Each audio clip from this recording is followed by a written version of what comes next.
Hi, my name is Kevin O'Keefe, and welcome to CIHI's new webinar series, Beyond the Numbers, going beyond the data to spark compelling conversations about issues shaping Canada's health system.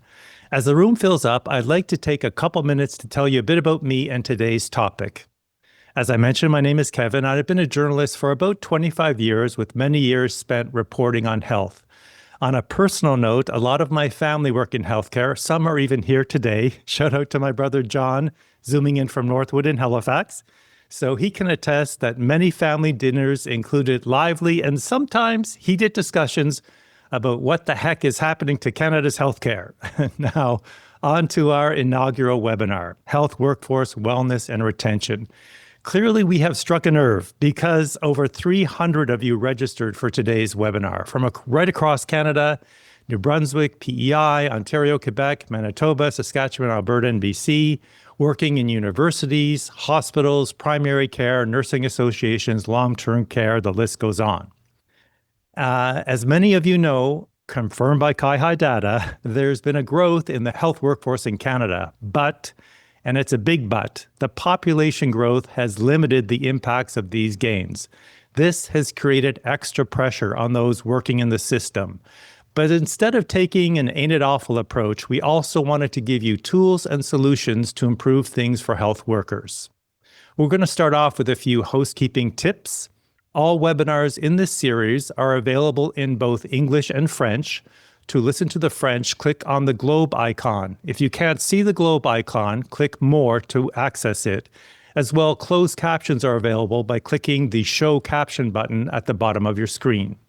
When you join today, you are automatically muted, but one of our goals for these webinars is to engage with each other as much as possible. There are two ways to do that. First, by typing a question in the Q&A button at the bottom of your screen. We'd also love to hear you. Just click Raise Hand, and my colleague Heather, who's behind the scenes making all the tech work, will unmute you. And you can ask a question at any time. We'd really love for this session to be as interactive as possible. And finally, this webinar is being recorded and will be available on Beyond the Numbers on the CIHI.ca page in the near future. Before we begin, we acknowledge and respect the land on which CIHI offices are located. In Ottawa, it's the traditional unceded territory of the Algonquin Nation. The Toronto office is located on the traditional territories of the Wendat, the Anishinaabe Nation, the Haudenosaunee Confederacy, and the treaty lands and territory of the Mississaugas of the Credit. We acknowledge with respect the traditional territory of the Kanien'kehá:ka, where our Montreal office is located. In Victoria, we acknowledge with respect the traditional territory of the Songhees, Esquimalt, and Wasanich peoples, whose historic relationships with land continues to this day. We recognize that these lands are home to many diverse nations, Inuit, Métis peoples, and we work to embrace the opportunity to work more closely together. And if everyone from all over zooming in now, feel free to acknowledge the land you are zooming in from in your own way. Before you meet our panelists, it would be really helpful for us to get a sense of who's here today. Please take a second to answer our poll. What's the best way to describe your occupation? Clinician, administrator, researcher, analyst, or other? Now, each panelist will briefly introduce themselves and tell us a bit about what they're going to be talking about today. I'll start with you, Natalie. Hi, everybody. So my name is Natalie Damiano. I'm the Director for Health Workforce Information at CIHI, the Canadian Institute for Health Information. And then I'll come back in a few minutes. I'll be talking a little bit about the numbers before we go beyond them. Awesome. Thank you so much, Natalie. Now, Lynn, can you give us a bit of a background about you and what you're going to be talking about today? Sure.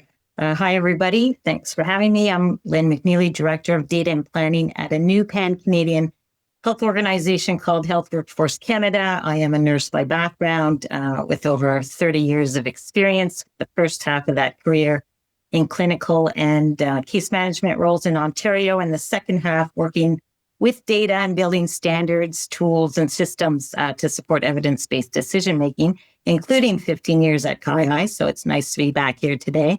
And I'm going to do a little bit of the mix of taking off where Natalie is talking about the numbers by also showing that along with a bit of story to go with it. Awesome. And I'm so glad you mentioned your nursing background, because when I was looking at the questions people sent in, there were so many nurses who wrote in about burnout and those kind of things that some of them are struggling with. Melanie, can you give us a quick sense of who you are and what you're going to be speaking about today? Absolutely. Hi, everybody. It's a pleasure to be here. Thank you for having me. My name is Melanie Hammond. I'm a medical anthropologist by background and by training. Currently, I'm working with Sprott Surgery at the University Health Network in Toronto, and I'm the research lead for a new cognition and culture vision that we are beginning and launching, and I'll be talking a little bit about that. I'm also the lab coordinator for Dr. Carol Ann Moulton, who does a host of qualitative research on surgical culture. So while I've worked in family medicine and other areas in the past, for the past 11 years, I've been focusing on surgery. But while a lot of what I talk about today relates directly to surgery and surgical teams, there are absolutely links to other areas of culture. So I'm hoping that people will see some relevance to the places that they work as well. Amazing. So now that you know a bit about who we are, according to you, 17% are administrators, 32 are analysts, 9% clinicians, 10% researchers, and 32% other. Thank you so much for filling that out. So as I mentioned at the beginning of this webinar, CIHI data has illustrated a number of findings that support media reports of health workforce under stress. Can you run us through some of the numbers that CIHI found, Natalie?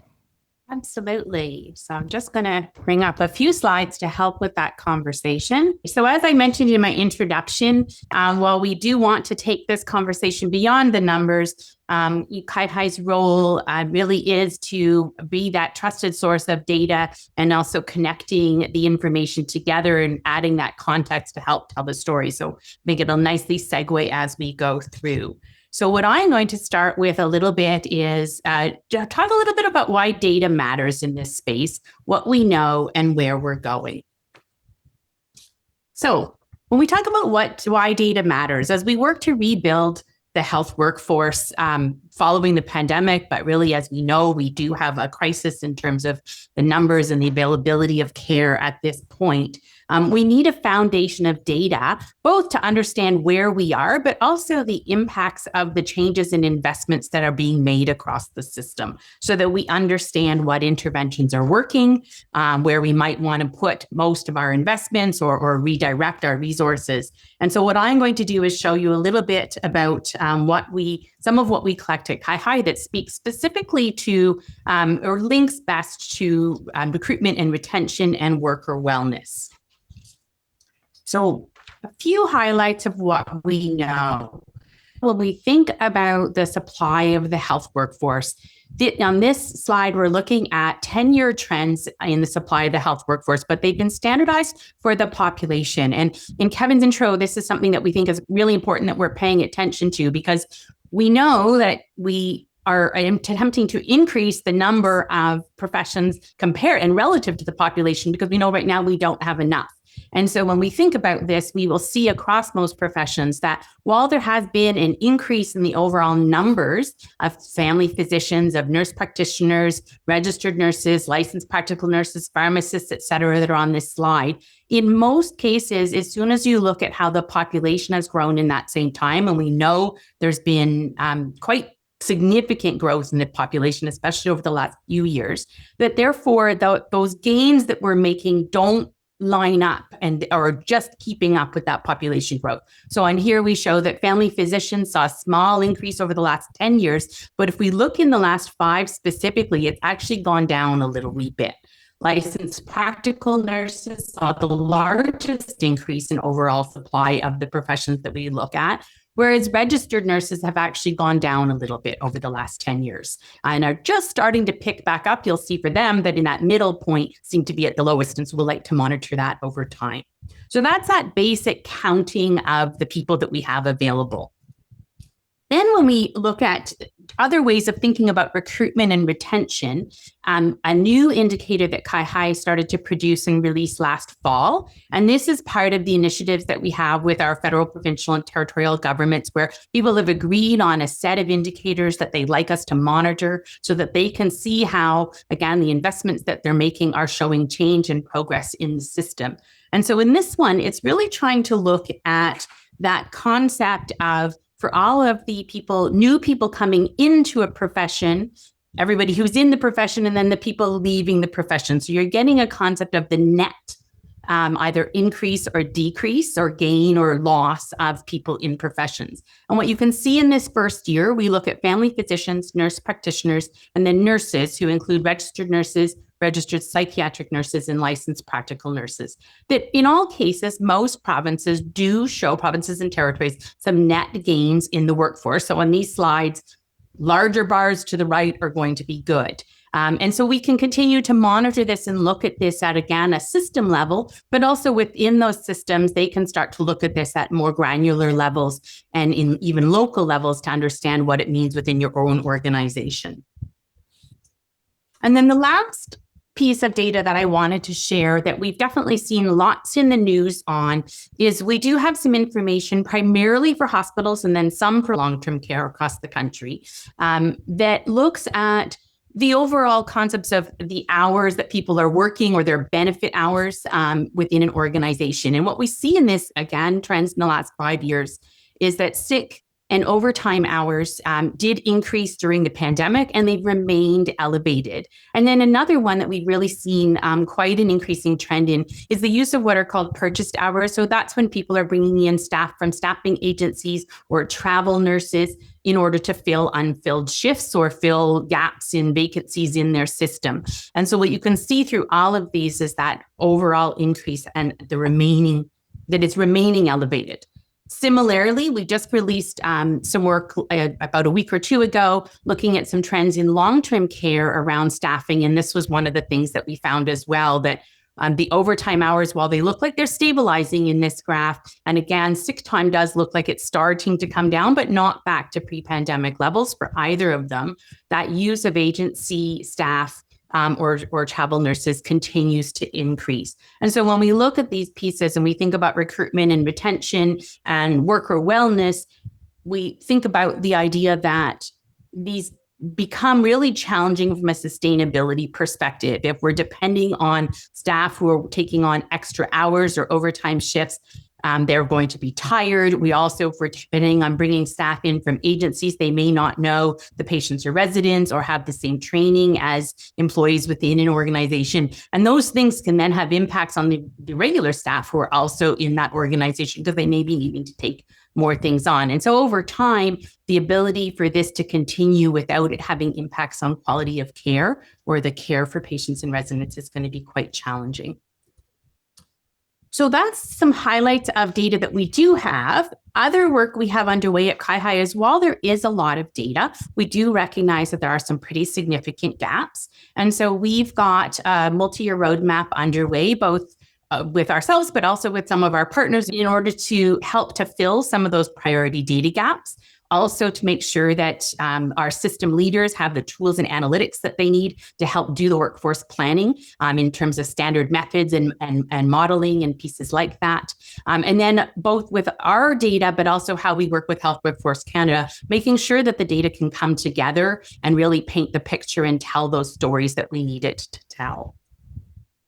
So my last piece that I just want to put as almost a little bit of a call to action that we really pay attention to with what we're doing at CIHI is this idea of balancing data needs with collection burden. We do also hear that our health workforce has a lot of administrative burden, a lot of paperwork. And so one of the things we're really mindful of is we've got a system that needs broader and deeper data to effectively plan, but we need to find ways to get there while minimizing collection burden. And so that is things like collecting once, use many principles. So for example, a lot of our supply data comes from our regulatory colleges, and that data is already being collected. And then also looking at how we can leverage and build out technology to really help support this piece. Amazing. Thank you so much, Natalie. It's shocking just to see such dramatic increase from the pandemic, and as you said, it hasn't really corrected itself since then. We had a couple hands go up. We have Aaliyah, I think, has raised her hand and has a question. Heather will unmute you, and Aaliyah, go ahead and ask your question to Natalie. Yes. Hi, my name is Aaliyah, and I have a question. Natalie, you've spoken about the importance of data and shared a few highlights, but we don't have data on many healthcare providers, including personal support workers. Can you tell us more about what CIHI is doing to fill these gaps? Thanks for the question. So yes, as I just commented really quickly that we are looking to fill some of those data gaps. So personal support workers is a particularly challenging, they are a really important part of our health workforce, especially in the community and in long-term care, but across the whole system.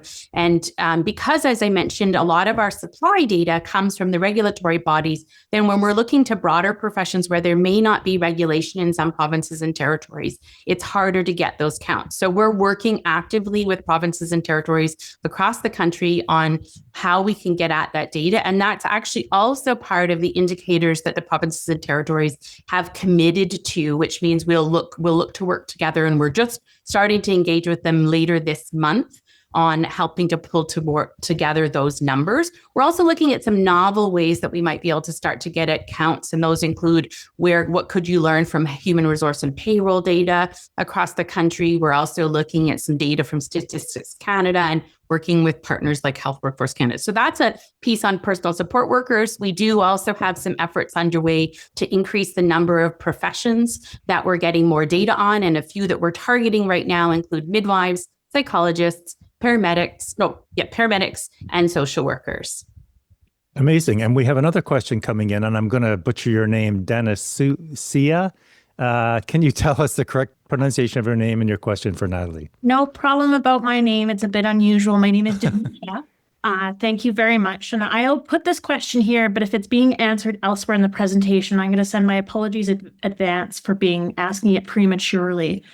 I was wondering about the purchased hours piece, because some provinces do report purchased hours and some don't, or some report it maybe for private-based employers, like in long-term care facilities, but not necessarily in publicly funded facilities, which kind of clouds things a bit in terms of trying to do some workforce planning.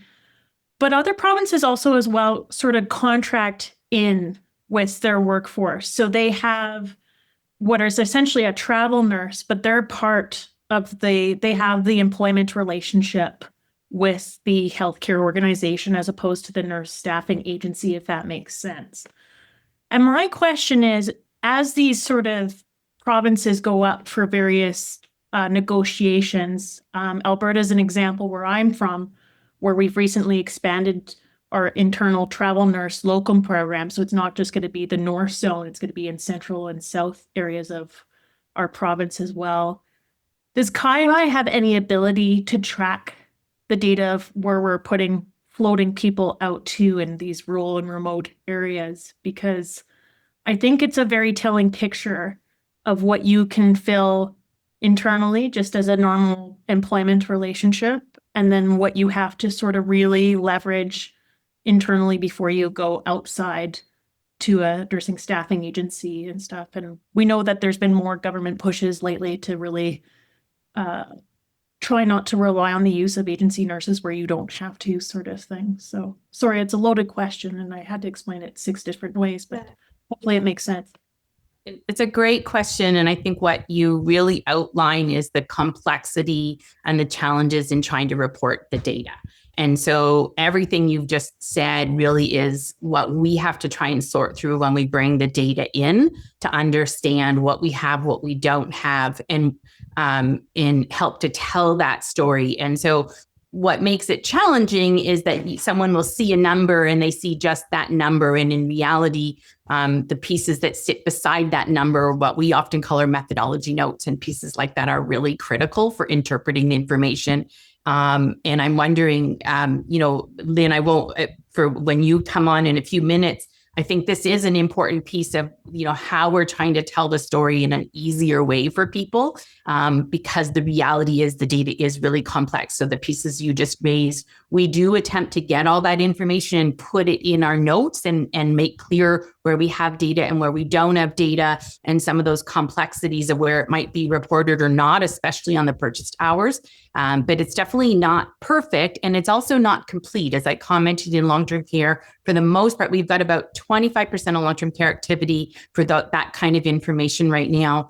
And it's mostly actually for the publicly owned and operated organizations, but all long-term care that we're covering is publicly funded. And so I guess maybe just to wrap up, we do put those pieces out. And I think one of the things we're trying to demonstrate is that by putting the data out there, even when it's incomplete, it helps to demonstrate its value, which then hopefully will help to increase the completeness, and some of those, getting to those standards that you're raising don't necessarily exist across the country. But thank you. It is a complicated situation. Thank you so much for that answer. And clearly, Natalie, you sparked lots of interesting debate, because I see another question have come in. However, I'm just conscious of the time, and I really love for Lynn to jump in now. And I assure you, Gazima, I see your hand up, and there will be time at the end of this. We have several minutes set aside for more discussion. So if you have a specific question for Natalie, hold it for now, and let's go to you, Lynn. I understand that Canada Health Workforce has been working on some really interesting developments with worker wellness. Can you walk us through some of what you've been developing? I can do that, Kevin. Thanks. And thanks, Natalie, for the great tee off. Maybe not, though I start, since we're new, just a bit about who we are. We were established back in the fall of 2023 with the help of CIHI. And that came out of agreement among the federal, provincial, and territorial governments about the need for an independent center of excellence to strengthen health workforce data and planning in the country. And how we plan on doing that is through our 4 strategic pillars that are the basis to our strategic plan. And we landed on those following extensive engagement with hundreds of folks across the system, starting off with convening a network. So really bringing people together around common issues. And we have 2 main ways of doing this. To support each of our streams of work, we have pretty sizable advisory groups. We also host an annual symposium. We started that last year and had over 350 attendees. We're about to do it again in October in Vancouver. So watch our website for details on that. The second pillar is around advancing the data. So Natalie mentioned how we work together quite closely. So we have a role in taking the data that is out there, and there is quite a bit of data. There's issues with it, no doubt. The last individual just asked a question, highlighted some of the key problems with it, but to pull together what exists, make it more easy to access and use so that you can see that broader picture. While we're doing that, we're also working on how we can improve that overall data foundation by developing a pan-Canadian health workforce data strategy. Our third pillar is around catalyzing the many modeling and forecasting efforts happening across the country to not only plan for our current workforce, but to predict the future needs of what we'll need based on what the population will need in the coming years. And finally, our pillar around sharing what works. So being that thread across the many initiatives that take place across the country. There is lots of good things happening and lots of work being done. And I think Melanie is actually going to zero in on some of that. And we have a new tool called the Digital Front Door. I'll show that at the end. But before I get to it, I just kind of wanted to remind folks that it was at eHealth this week. And there's often this, very much a focus about patient data, and then health workforce kind of sits out there. But they go together. Provider wellness and its direct impact on retention really is a critical piece of any person-centered model of care. You have people who receive care, and you have people who give it. And if one part of that equation is not well, then you will not achieve the intended outcome of healthier Canadians. And maybe just to share my own story as a nurse, I worked dialysis for a number of years. I was on a 16-hour shift, the tail end of it. After somebody didn't come in, they asked me to stay the extra 4 hours, hooking somebody up with a central line.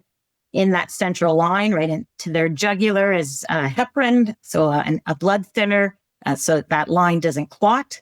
You're supposed to take it out before you hook them in. I pushed it right into the person. And my immediate reaction was I killed them.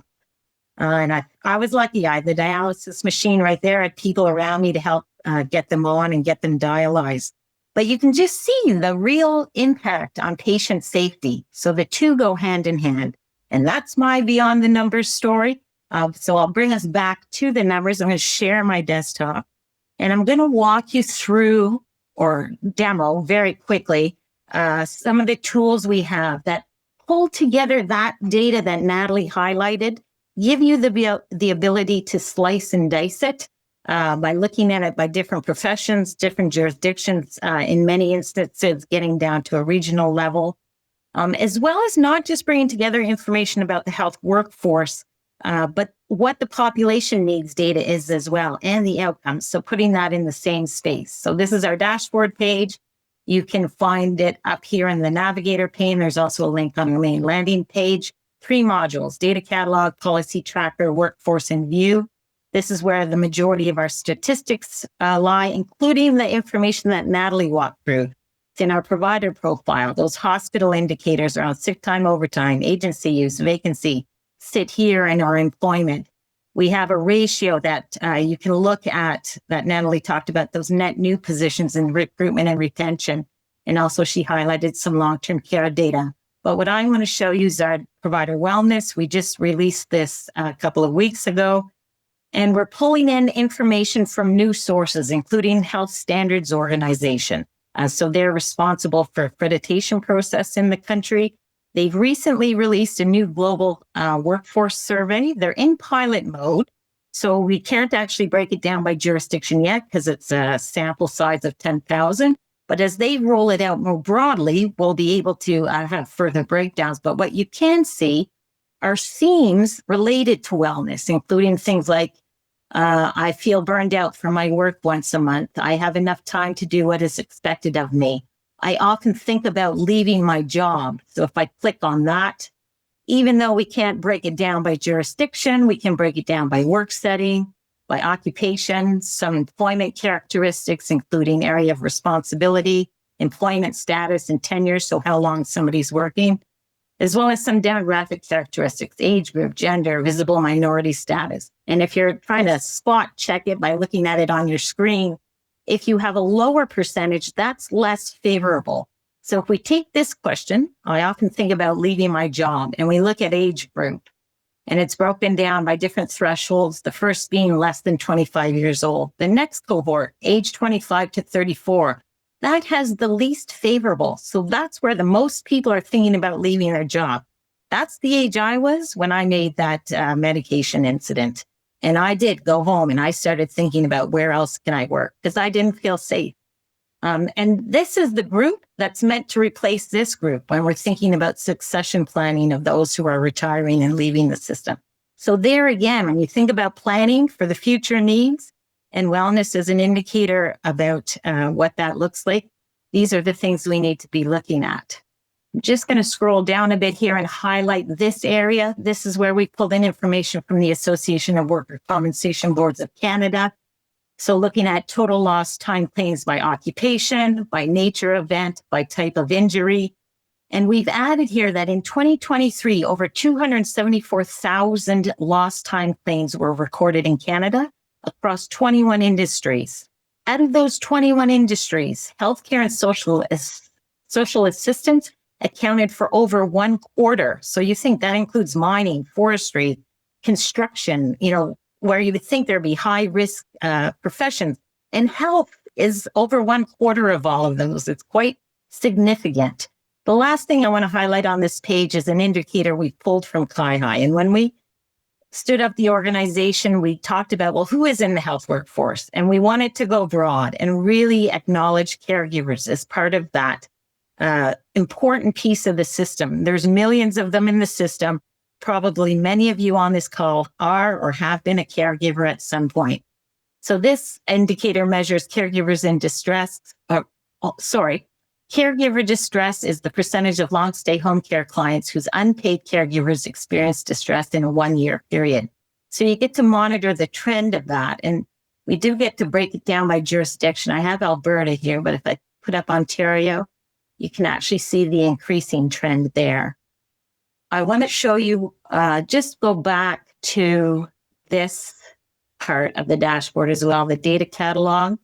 If you're interested in going and like working with the data yourself and connecting with CIHI or Statistics Canada, and we'll add more sources in here as we grow, you can actually search by health and well-being, and we've helped, make it more accessible so you can find where that related information is. You can download the catalog here, and it helps you actually access it. But I think I'm getting close on time. I do want to quickly show you another tool we've built under our resources. It's in pilot stage right now. It's called the Digital Front Door. Dashboards have the ability to tell that story around using raw data. This is information-related assets where we've actually built using generative AI an intelligent search tool. So if I pop in a question here, I pre-wrote it so you don't have to see me type. In the background from a closed repository. So ChatGPT is open. It's crawling from everything. This is a closed repository. Currently, we have 4 organizations worth of information in here. So you can ask questions and you can be confident in the information it's going to pull. So I've asked what resources and tools exist to support burnout, and it will give you a summary with some content around what it is. It's factual.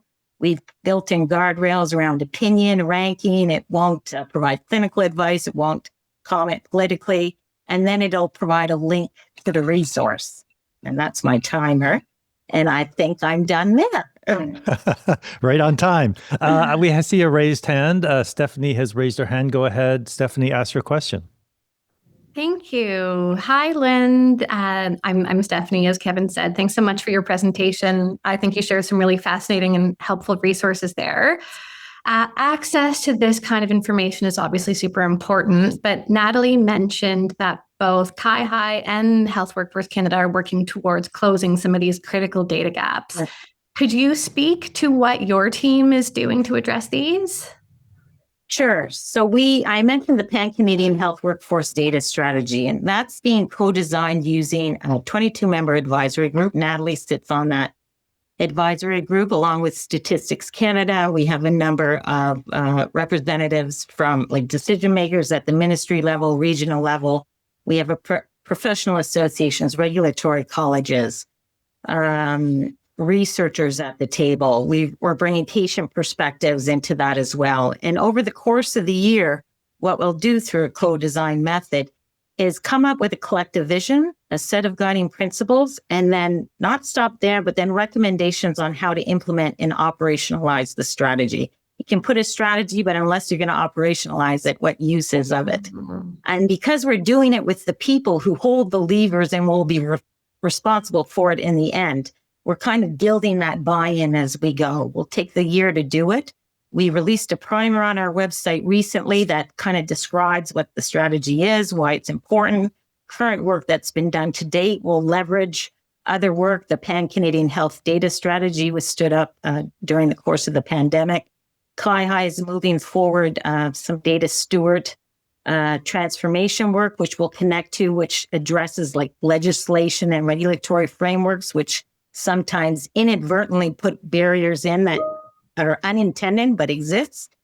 So we're connecting the dots in that way to actually make real change moving forward. Fantastic. Thank you, Lynn. Thank you so much for that. I see that a couple people are commenting on questions as well. I'm just conscious of the time, so I promise we will get to those questions that you're typing in, but I quickly just want to bring Melanie in. Melanie, when we first met, we were recording a podcast with your colleague, Dr. Carol-Ann Moulton. Another shameless plug, that podcast called OR Etiquette can be found on CIHI.ca. But there was a couple of things that I found really interesting about the work you were doing. One, a lot of them are really simple, concrete things that people can do. The one I liked was when people put their name on their surgical cap. So instead of just being called, hey nurse, hey doctor, hand me that, you can actually call them by their name. And the difference that seemed to make for somebody working in an organization like that. Can you talk about some of those things that you've done and what the feedback has been like from your colleagues? Yeah, I'm happy to. I've included some of this work in the slides that I'll be presenting, and I One, I'm delighted to be following Natalie and Lynn. It's really nice to see kind of bringing in from the bigger, larger sort of data presentation that Natalie provided, and Lynn came in a little bit in a bit of a blended perspective. My work that I'll be presenting is very much at a micro level. It's localized to our institution. It is localized to surgery in particular. But as I mentioned in the introduction, I'm hoping that people can draw links between the work that we're doing and their workplaces, that I'm interested to see if people actually do see those linkages when we get to the end of the talk. I'm just going to bring up some slides. So as I mentioned in the introduction, I'm Melanie. I'm the research lead for a new initiative at Sprott Surgery at the University Health Network in Toronto. And I'm a medical anthropologist by background and training. So questions of medical culture and surgical culture have always been of interest to me. So the overall aim of the work that we're doing with the cognition and culture vision is to look at the way that cognition, so the way that we think, and culture, so the shared beliefs and attitudes that people have, contribute to and shape the daily lives of those who work in the operating room. So we're a fairly new initiative. We just launched last summer. And so as part of bringing attention to the work that we're doing and sharing the work that we're doing, there's been quite a few different talks that we've given and things that we've done to share the work that we're doing. One of them is the quote that you see here is from an article that was put forward at UHN to bring attention to cognition and culture. And so I just want to read the leading quote, which goes, "Anytime that you can create a better functioning team and a healthier, happier workforce, you'll have better patient care." This is Caroline Moulton. Caroline, as Kevin mentioned, is the lead of cognition and culture. And I think that it's fair to say that everyone here would agree that better patient care is a very important goal in healthcare. And the desire to help people is, in fact, what will usually bring people to the caring profession. It's what attracts people. It's what gets them up in the morning to go to work. It's where they find value in their work. It's what's, built into training programs, this desire to help. And it is very important, absolutely.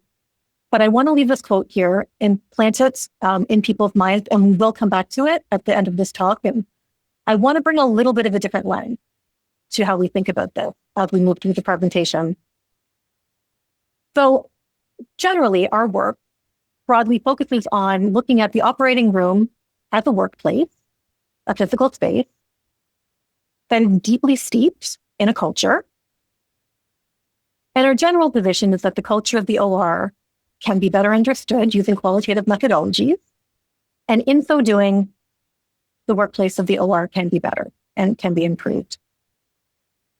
So cognition and culture as a vision at UHN is an offshoot of Dr. Moulton's research lab, where I'm a lab coordinator. And we've been conducting qualitative research in this space for about the last 15 years. And about 8 years ago, we all sat together and did sort of a brainstorming session looking at all of the different projects that we were involved in, which on the surface seemed connected, but it wasn't so obvious how they were connected.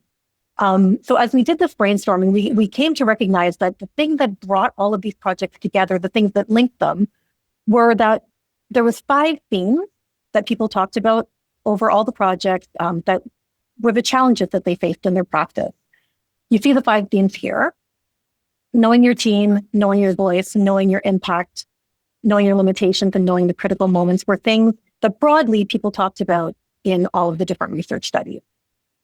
And importantly, these were the themes that were coming from the frontline workers themselves. Qualitative research involved going in, doing interviews with people on the ground, doing observations with people. And so they were all linked to practice, to ground level practice. And so in our current work with cognition and culture, in addition to continuing the research, which is a very important part of what we do, we're also looking to translate the work more directly to improve people's practice on the ground. There's research that indicates that there's something like, I think it's 15 years or 17 years between ideas that come out of medical education to being implemented in practice. And that is an incredibly long gap. So what our aim is to connect research that we do with the education that's provided, both pre-licensure ideally, and also education that's provided to teams and people working on the ground, and also translation efforts that are taking what we've learned in research and practically implementing them. So today, I'd like to talk about both the translation efforts And specifically, because we're limited in time, I'm going to focus on the translation efforts related to knowing your team. So one of the things that we heard over and over and over again in a number of different research studies was that people just didn't know the members of the team that they worked with. OR teams are dynamic. They involve learners, there's handover in operative cases, teams are shifting, teams are changing. Particularly at UHN, there are hundreds of members of the OR team staff. So it's practically very difficult for people to know the people that they'll be working with. And often we've learned that they actually don't know the people that they worked with. In the literature, it's well established that communication errors that can lead to error events are often linked to people not knowing each other or communication breakdown. And again, in our operating room, we have hundreds of staff members, and knowing the names of all team members is very difficult. There are strategies in place. There are name tags that people have. There's whiteboards. There are like analog dry erase whiteboards that we have in the operating room where people can write out their names. Mandatory introductions that are part of the surgical safety checklist. All of these things have been either mandated by the institution or introduced into practice to try to help people to get to know each other. But again, with hundreds of people, we hear over and over again that people just don't. And not only do they not know who they're working with, the names of who they're working with, culturally, there was challenges around admitting that you don't know the names of the person that you're working with. We have quotes where people say, I feel awkward saying to somebody, hey, I've worked with you for 3 years. I'm sorry, I don't know your name. So these kinds of things are the things that we're hearing, the things that we're looking at. So one of our team members in cognition and culture, Toby Lamb, did a master's degree looking specifically at team familiarity, name usage, and the link to name usage and trust in operating room teams. So in collaboration with the people working on the front, the people working in the OR themselves, Toby was looking at ways to help individuals get to know each other and deepen team trust. So one of the initiatives that we put forward, and Kevin mentioned this one, we can't take credit for this. This was not our idea, but it is a really effective one. So hashtag Theater Cap Challenge. People are familiar with this. Yes, I'm seeing little hearts and claps. It's a global initiative that kind of basically born of the idea that knowing people's names and roles can help teams collaborate. So I believe it began in Australia. But the idea is that when people wear scrub caps with their name and their roles stitched into them, that a simple step like this can meaningfully help teams to get to know each other. So we worked in collaboration with other groups at UHN, specifically their OR Green team, who raised money to help support this by recycling cautery cords that they actually brought. One of our surgeons, Laura Donahoe, is responsible for this work, raised funds to help us to provide these caps to OR staff. So we've now circulated over 250 individualized scrub caps, which sounds like a lot, and it is a lot, and it took a lot of effort. But with hundreds of staff who need multiple caps, these are the kinds of things that we're trying to do to support teams getting to know each other. But even something like this takes a lot of effort, and it is something that requires ongoing sustained attention. Another initiative that actually was born again of Toby's work involved creating, it was a bit of a fun idea, a slideshow that was designed to bring attention not only to help people learn each other's names, but to bring attention to the fact that learning each other's names is important and to start that conversation. It's called Faces in the OR. So similarly to the Theater Cap Challenge, in this project, the goal was to, again, help people to learn each other's names, but like I said, bring attention to the fact that that's important. So the idea is you take photos of staff, first with a scrub cap and a mask, and then without, because we heard that people can look different when they don't have the mask and the scrub caps on. And finally, we ask people to give a fun fact about themselves. There is some data that suggests that when you can tie a fact to a person, you're more likely to remember their name. But it also just kind of creates a little bit of a community and a space with a lot of people. David's fact was that he has a talking parrot, and every morning he asks if he wants a coffee. So Toby created a slideshow that was a loop that would show the person with the scrub cap and the mask, and then without, and then the fun fact. They would stay up for about 5 seconds, and they would just loop. About 10 different people. And so it wasn't that people were quizzed, it was just starting this conversation But this kind of work that we do, it only matters if people like it and if it actually resonates with them. So we have to ask them. And we do through surveys. Now, I recognize that the survey data that I'm sharing with you here is from 2018. So it's actually, we need to ask them again. But we did ask them what they thought about it. And people said it's a good way to show people off, great tool. It's very limited. I assume it's a pilot project. These are things that we want to hear because we can build on it if there's interest. Somebody mentions that, yeah, this is good because usually we see people with masks, then having those two photos is helpful. We also were able to hear things and make changes very quickly because of the digital initiative. So one of our surveys we heard, I haven't seen any AAs and anesthesia assistants. I haven't seen any of them featured.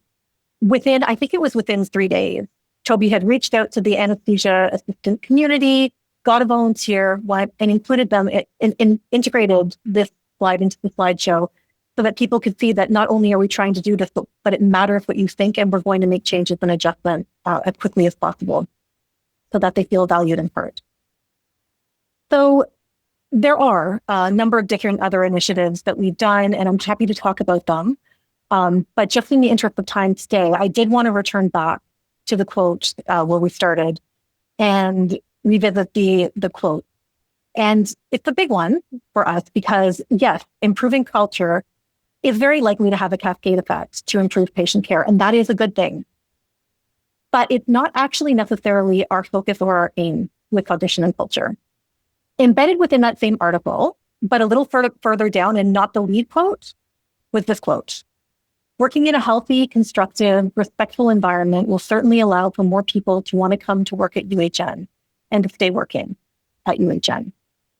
So somehow here, even virtually surrounded by the people that are here, it feels controversial in some ways to distinguish our aim from the provision of excellent patient care.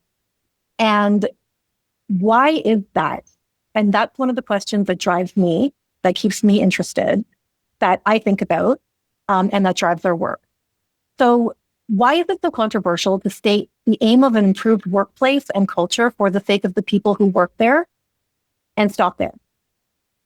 It's not that anyone necessarily says that that's not an important aim. People don't say it, but when you're giving podcasts or talking to larger, broader communities, there is an almost implicit feeling that we need to link this work to patient care. And again, it's not that I think that it won't, but being able to come out and say that we want to improve workplace culture for those who work there is really our mandate and is really what we want to accomplish for its own sake, because healthcare workers themselves are full people that need to have a workplace that's conducive to supporting their needs. At UHN, we're very fortunate. The quote comes from Dr. Forbes. He's the surgeon in chief, and we have leadership who believe in this and who are supporting it. But these are the kinds of things that this webinar is about, being beyond the numbers, doing the kinds of work that we do. These are the challenges that we face when we want to do things like looking for grant funding. Being able to link things to larger numbers is expected in a lot of healthcare work. And that is something that we aim to do, but it won't be done using qualitative methods alone. We have to partner with people and fill in the gaps and open up these conversations. I just want to take a moment to thank everybody who's involved in the cognition and culture group. We've got a relatively small group. We are starting, as I said, within the last year, and we've been lucky to have the number of people in our collaborative networks that are listed here. And I'm happy to take questions. I'm also happy to have conversations beyond this. And I realize that the links provided here are very tiny. These are some promotional videos we've done. But I know that Kevin is going to circulate links, so they will be provided to anybody who might be interested in seeing some of the work that we've done. Absolutely, yes. And just to let everybody know, there will be an email going out tomorrow with all the details on everything that's being discussed today. And I'm just conscious of the time. I see, Kevin, you have your hand raised. Can you go ahead and ask your question? And Gazima, I see you as well. Can you raise your hand so we can unmute you to ask your question next?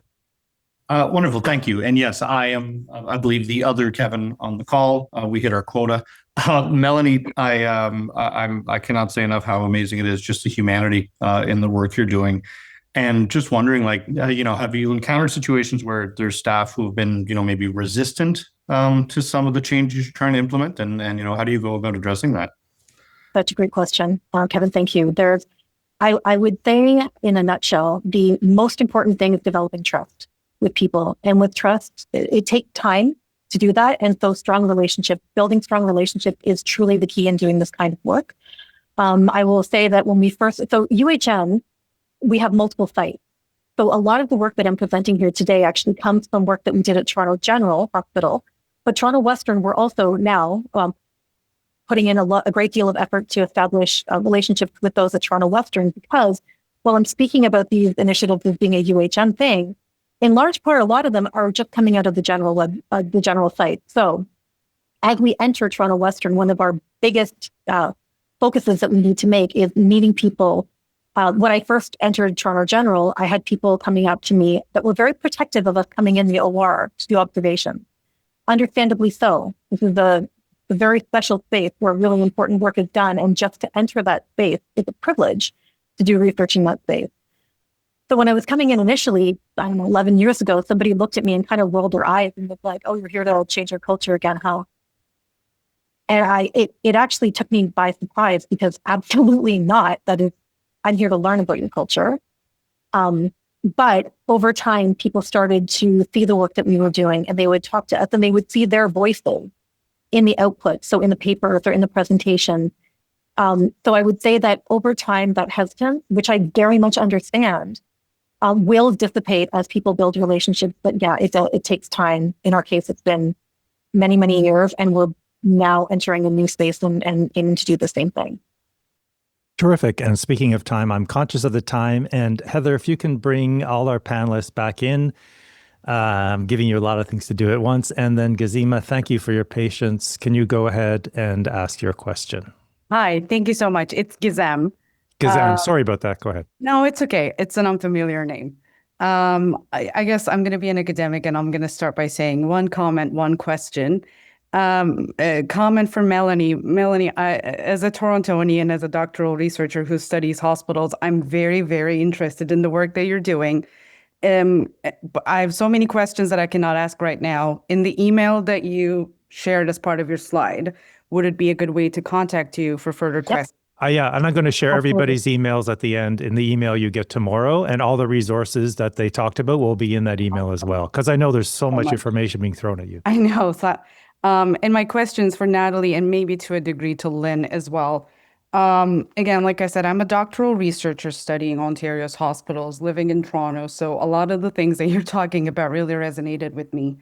One thing I'm really emphasizing in my dissertation as well, and I was kind of struck by when I started my research that this is the case with CIHI, I believe, and also Stats Canada, that when we look at the healthcare workforce, we seem to be almost exclusively focusing on physicians and what we call registered or professionals, nurses, registered health professionals, like those that have colleges. But we do know for a fact that the healthcare workforce goes way beyond those classifications, right? So it was a bit of a shock and quite frankly, disappointment for me to see that no data is collected on, or at least not publicly made available on, people who clean hospitals, people who provide aid services, right? Like that's a huge gap. So I wanted to ask you guys, and I acknowledge it's a big question, are there any structural efforts, institutional efforts being made in CIHI or beyond, as far as you know, to fill that data gap? Because yes, nurses are very important, physicians are very important, but part of the problem is that they're not the only people who, hospitals are very holistic, really big, complex institutions, right? And I think this ongoing focus on professionals, in quotation marks, also kind of adds to the alienation of a significant chunk of the healthcare workforce. So thank you. Thank you. I'll start. I think it's a great question. And it's definitely one we're interested in trying to solve. I identified earlier some specific work on personal support workers or healthcare assistants or aides across the country. that we have some efforts in. And we're also keen, wherever their data does exist, to try and pull it together to get the workforce more broadly. Some of the examples you provided, others that we've definitely heard across the system, to what I noted earlier, and what I think is one of the challenges is just it's the idea of where do you get the data? Where do you find that information? That's where we tried to look at what are some opportunities through payroll and human resource data, as well as what information might exist. And Lynn may choose to jump in here. And this is where Healthforce Canada is also helping to try and look at other data. So we are definitely looking at things like Statistics Canada as other sources. And I think, Lynn, do you want to add anything in that space? It's a great question and a great point. And it's looking at health work. I mentioned that we're, intentionally chosen to look at it more broadly, because you can have, if you have an office administrator or a booking clerk and you have a shortage in those, that can stop services as well standing still. They're critical pieces of the system. And Natalie mentioned, like, Stats Canada is a good source. They have, from a survey perspective, that it's not necessarily that detailed. So particularly if you're getting down into lower jurisdictional and you have smaller sample sizes, you don't get the numbers. But that in our dashboards, we will be looking. What we have there now is a start. And we started with like where we know the data is. CIHI is very reputable in terms of their data management processes. So we went with what, data has good rigor behind it. But we will look to expand to what you've described, to bring in that larger system piece. We've even been talking to health information professionals. The new policy around reducing access to programs for international students is largely affecting them to have, that's been a large part of their supply. So it's thinking about all those pieces. It's a complex adaptive system that we need to always think about. There's tangents to everything. It's all interconnected. So that's one of our roles, is how do we bring it together to tell that larger story. So thanks for highlighting that. I have 3 pages of questions that people sent in when they registered. I really apologize. We're almost out of time, but I'd like to reassure everyone and reiterate that if you didn't get to ask your question today, we will be providing you with contact info for all of today's panelists so you can follow with them directly. And I'd also like to thank them for a terrific discussion today. We really appreciate all your time and effort. And of course, everyone who came out, especially those who asked questions. Just a quick note, we welcome all your feedback. The easiest way to reach us is at beyondthenumbers@cihi.ca. That's CIHI.ca. And I also mentioned you'll be receiving an email from us tomorrow with a survey about this webinar. Please take a few minutes to fill it out, as it really helps us to plan future sessions. This was our first one, so we learned a lot today that we'll be implementing in next ones. That email will also have links to resources that were discussed today. So I know Melanie mentioned the links to all the videos, and they've got so many resources at the Molten Lab. And a link to register for our next webinar, which will be on Monday, July 7th from noon to 1 p.m. Eastern. We'll be discussing collective impact. And we actually had a question about collective impact that we didn't get to answer today. So that person can come to this webinar, and I guarantee we'll get to ask your question. Collective impact is a relatively new collaborative approach to solving complex social problems like healthcare. Please sign up. We'd love to have you. Thanks again, and hope to see you on July 7th.